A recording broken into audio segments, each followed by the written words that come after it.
Sul Monte Rua, due monaci camaldolesi del XIV secolo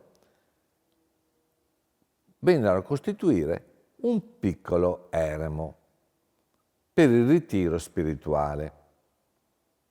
Questo era organizzato in varie celle che abbiamo detto nell'introduzione chiamarsi laure. La laura era appunto una formazione abitativa costituita da piccoli locali. Generalmente c'era la cella dove si dormiva, poi c'era la parte dedicata alla preghiera, la cella oratoria, e poi c'era la parte esterna costituita da un brolo, ossia da un giardino coltivato, in cui si coltivavano piante medicamentose che i monaci utilizzavano per la loro stessa cura o anche per vendere i prodotti alla popolazione locale.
soppressione degli ordini religiosi operata da Napoleone nel 1810, l'eremo rimase completamente abbandonato.